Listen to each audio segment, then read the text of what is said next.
If I were starting over as a beginner with Procreate, here are 7 tips I would want to know to help speed up the learning curve. I'm Eva Mikler, creator of the Procreate Essential course at Bring Your Own Laptop. And spoiler alert, I think tip number 7 is probably my favorite. Okay, let's get into it. And here is the first tip that I find super helpful, especially when I'm drawing something like stylized rain. You can draw a straight line by just holding the pencil in place. This trick works like magic. And if you want it perfectly horizontal or at a specific angle, just tap one finger on the screen. And if you're working on a shape like a circle, just hold your pen in place as well after drawing it and then tap one finger on the screen to transform it into a perfectly round circle. And it's a simple technique, but it can really make a difference in getting those precise shapes just right. Have you ever made a shape and tried to fill it, only to end up with a strange little edge around it, like a halo effect? Before I knew how to fix it, I used to just paint over the edges, but there is a simpler solution. Instead of painting over, when you fill the shape, just drag the color in and hold your pen in place. And you will see an option to adjust the color drop threshold at the top. And then, by moving the pencil to the right, you can increase the threshold and make that edges disappear. Another issue you might encounter in this case is paint spilling out all over the canvas when you fill a shape. In this case, lowering the color drop threshold might help, but always ensure that your shapes are fully closed. If your lines don't fully connect, the fill can spill out. For example, if you are drawing shapes in the background of your painting and the color spills out despite of adjusting the threshold, make sure that you are not zoomed in too much, because when you are zoomed in, your lines might not be touching the edges of the canvas, which can cause this issue. So ensure your lines reach all the way to the canvas edges, and that should solve the problem. The next tip is all about using the drawing guide, which is super helpful for drawings with perspective, especially when adding houses into your landscapes. When you want to use them, click on the little wrench icon on the top. Make sure you are in the canvas menu when you will find the option to toggle the drawing guide. Click on Edit Drawing Guide, and you can also customize the color and on the bottom of your screen, opacity of the guide, thickness and size of the guide. Then you can choose from a standard 2D grid, isometric or perspective grids.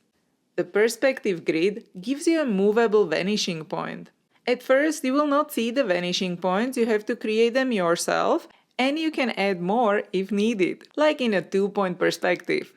And Procreate can also help you to follow the lines of the grid. This tool is great for getting your perspective and proportions just right, especially when adding details like houses to your scenes. Have you ever wondered how people draw on multiple sides of the canvas at once? Well, you can do this with the Symmetry tool. And this feature lets you draw on one side of the canvas with the same drawing appearing on the opposite side. To enable the Symmetry tool, just go to the wrench icon, then select Canvas, turn on the drawing guide, then click on Edit Drawing Guide, and you will find Symmetry option at the bottom. And you can also customize the color, thickness, and opacity of the guide. And you can also rotate the Symmetry line using the green handle to mirror the drawing on both sides under different angle. And there are also different symmetry modes that you can choose from, like vertical, horizontal, quadrant, or radial. Once you have chosen your option, just tap Done and your drawings will appear symmetrically. For instance, vertical symmetry is great for portraits, quadrant symmetry reflects your drawing in all 4 sections, while radial symmetry is perfect for creating nature, patterns, or mandalas. To turn off the symmetry, just go to the Layers menu and look for Assisted. Next to the layer's name, tap on the layer and turn off Drawing Assist to disable it. And then if you want to use the symmetry on a new layer, tap on the plus sign, create a new layer, and turn on Drawing Assist again. One of the few downsides of Procreate is that it doesn't include a dedicated gradient tool right now. But we are all creative people here, so of course we can find a solution, right? I like to use a soft bristle brush to manually create gradients by lightly blending different tones together, which gives you more control. And for even more subtle gradient, you can combine your brush strokes with the Gaussian blur tool to seamlessly blend the colors. And this approach works with any of your favorite brushes. Another method is using the selection tool settings to create gradients. I use this technique less often, but we can explore that more in depth in a longer course. If you are already thinking, oh, I definitely want to learn even more tricks, then check out my Essential Procreate course. Link is in the description below, and now let's just dive back in.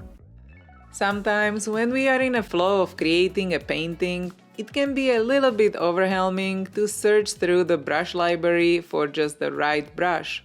I totally get it. I love to use a variety of textured brushes, and that's why I also like to keep things organized with a favorites folder.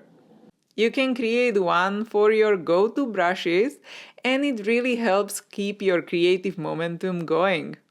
Tap on the brush icon in the top toolbar to open the brush library. Scroll up a bit, then click on the blue plus icon to create a new folder. You can name it whatever suits your style, and I often create folders based on the art style or a specific project. For this example, let's call it loose watercolors or book illustration maybe. Once you name your folder, it's time to add your favorite brushes. Just tap and hold on a brush that you love, then drag it into your newly created folder. I find this really helps streamline my workflow. Repeat this for each brush you want to keep handy, and you will have a personalized set ready to go wherever you need it.